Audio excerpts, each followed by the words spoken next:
Within a new session of Blender, we can now set up our lens distortion and basic compositing. Note that the focus of this video is lens distortion and not compositing. I will leave that topic to the professionals working within that field. Alright, let's start by bringing in our test render. We can connect it to the preview by holding down Ctrl and Shift and clicking on the node. You can then use V and Alt V to zoom out or in.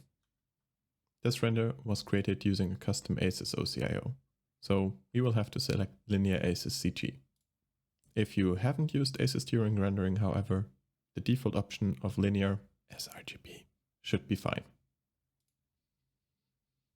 To match the more contrasty look of ACES, we are going to use the high contrast look. Considering that we are bringing in an external render, we can just delete the render layers node. In this part of the series, we want to focus on how we can match the lens distortion of our render to our backplate.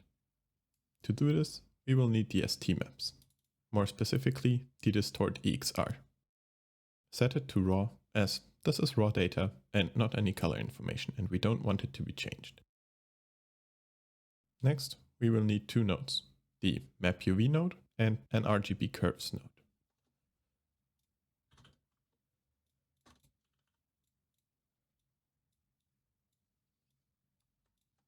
Right now, this won't work. The MapUV node actually uses our blue channel of the distortion map as a mask right now, which is something we want to avoid. That's why we have the RGB curves node. In here, simply go to the blue channel and drag up the black level. And we already have our result. Right now, everything is upscaled since the distortion image is stored in 4K. To fix this, let's scale it down by 50%. Let's also change the scaling method to bilinear to avoid pixelation. In our output settings, let's make sure we again match our resolution. We rendered at half resolution, so again we're setting it to 50% of the actual backplate resolution. If we now connect this to the composite node and hit F12 to render, we will now see that our CG render matches the lens distortion of the original backplate.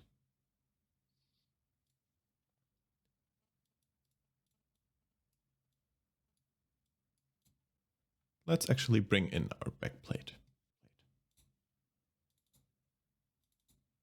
Depending on what OCIO configuration you're using, the default one, ACES, or something different, you will have to choose a different file.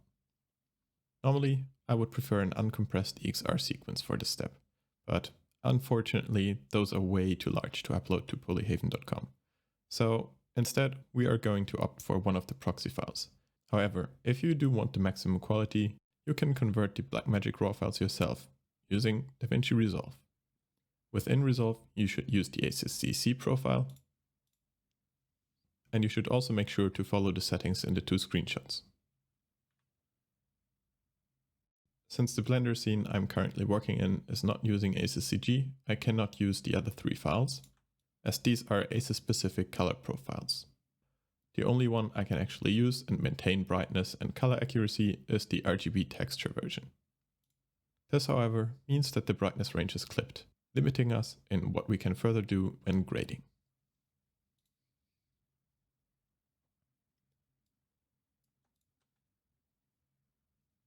This file is also stored in 4K, so we need to downscale it. To do so, I will duplicate the existing transform node.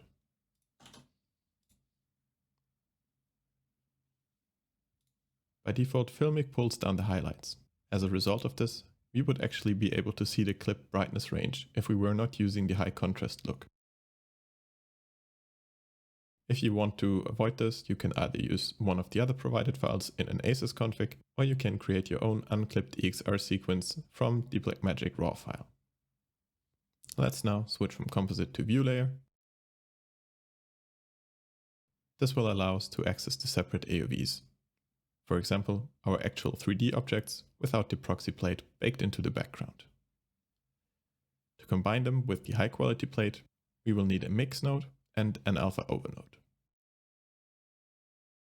Before we can connect them, we need to duplicate our map UV node, as each of the AOVs needs to be distorted separately.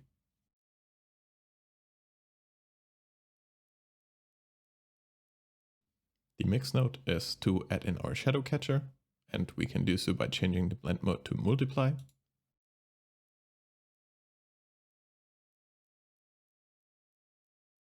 And the alpha over node is to actually add in our objects.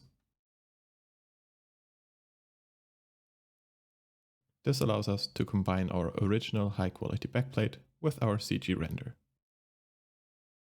If you would like to control your lens distortion more precisely, you might want to watch the other video I've made on this topic. That video will show you how to create a slider controlling the strength of the lens distortion, and also how to do the whole thing within Nuke instead of Blender.